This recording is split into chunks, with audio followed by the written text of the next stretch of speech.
Hey y'all, how y'all doing? Hope everybody is doing well as you can. Y'all's neck of the woods. My name is Josh. This is Little Alaskan Home Place. Today I'm taking you along on one of my escapades that I typically do, and what I'm trying to set up for is raised beds. And figured I might be able to show you a couple of the raised beds I have. Maybe help somebody, give you an idea of maybe what you want to use, or you might want to use, or maybe you not want to use. So let me show you the first thing I got going is what I'm trying to do right now. Trying to take advantage of the time I have that we really can't plan anything right now. Uh, Still getting like 30s in the morning and stuff, and ground's still pretty froze, just a little bit under the surface. So perfect time to try to get everything set. That way, once I can plant, I can just go plant and go. So first thing I got going to show you is all these tires.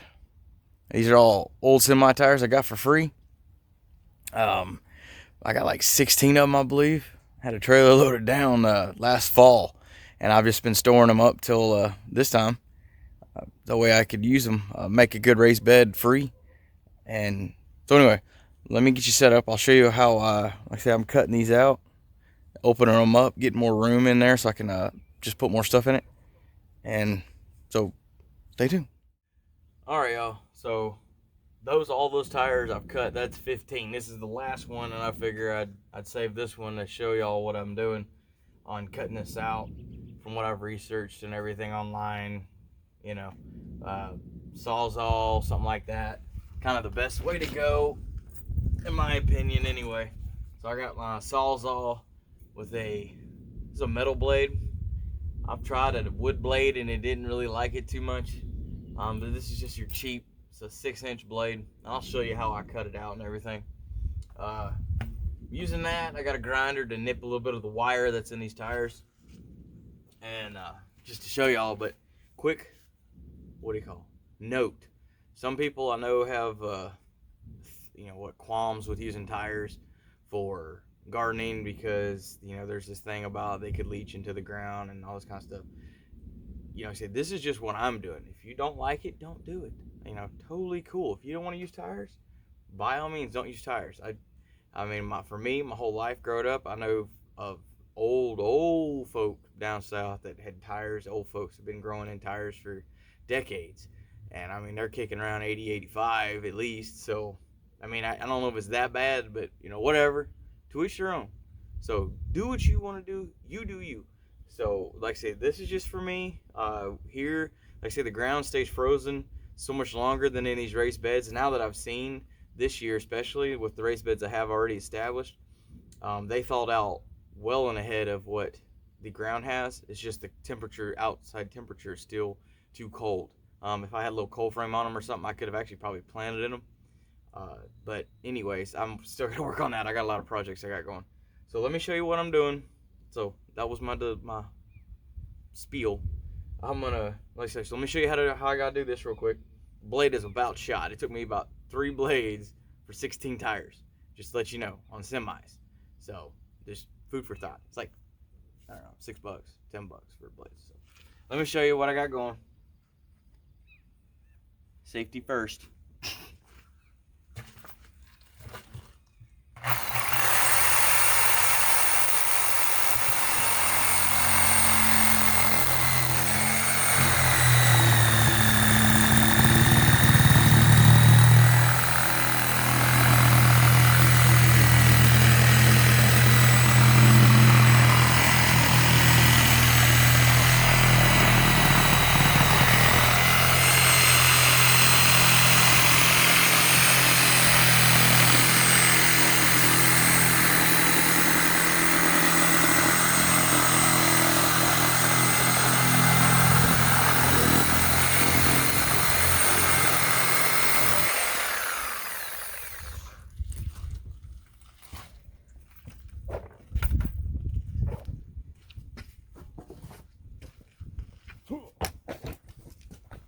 So, yeah, basically that's it.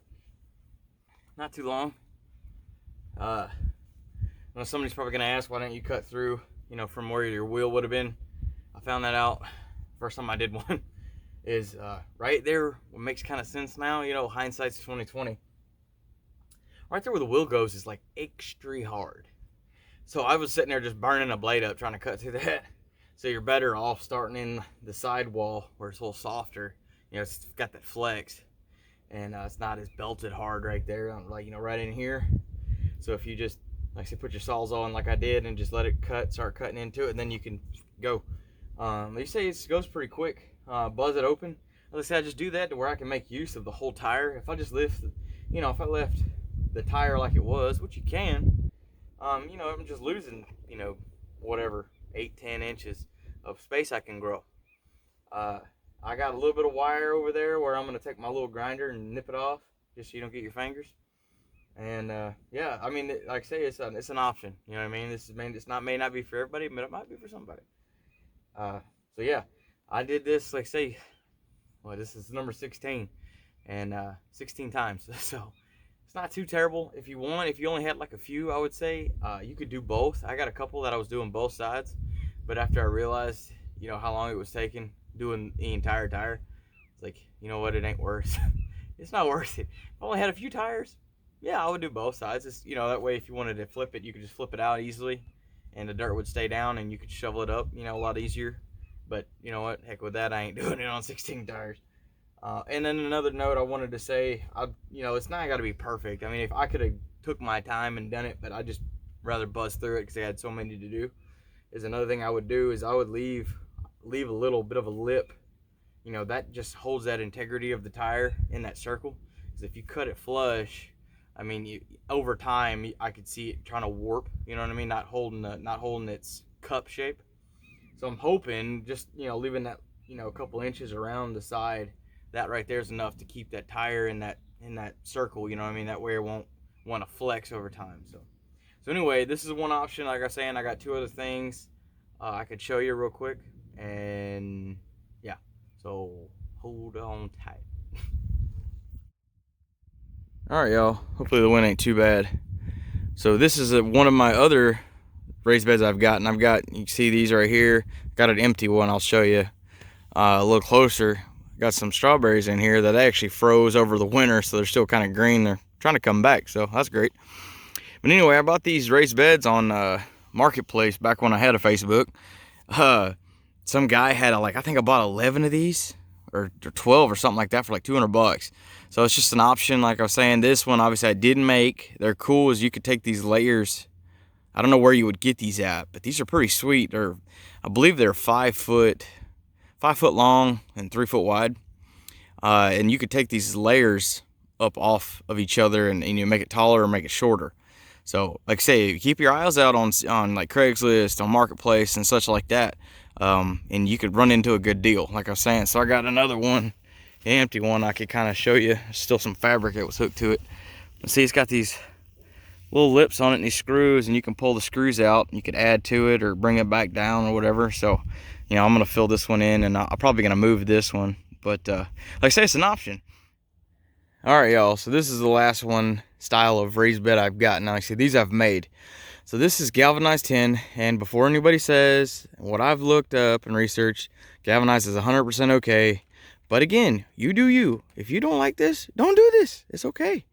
So this was a one sheet of 14 foot long by 3 foot wide sheet of galvanized tin. And let me show you. I've got some I've cut in last fall. So this is what the sheet would have looked like. That's the whole, like, basically what the sheet, when I first got it, it's 14 foot long, 3 foot wide.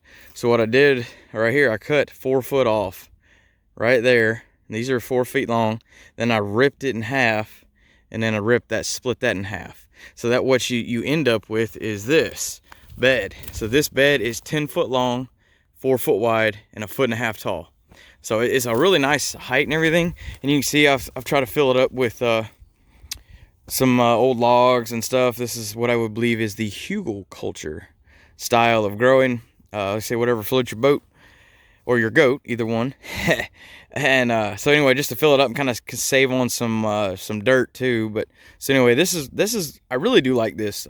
Minus, you know, just having, if you could get some debris to fill it up with, that's nice.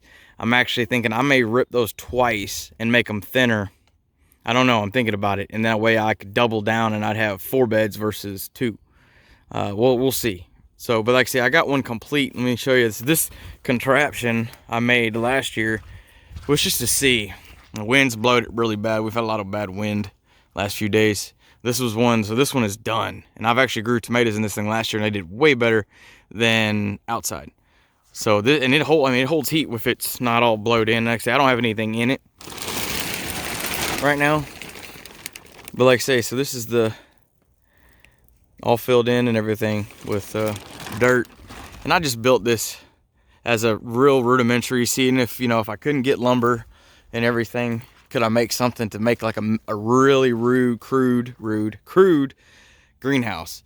So I just cut some green spruce down, and I got one, like I say, running across. I took my bark, what do you call that thing?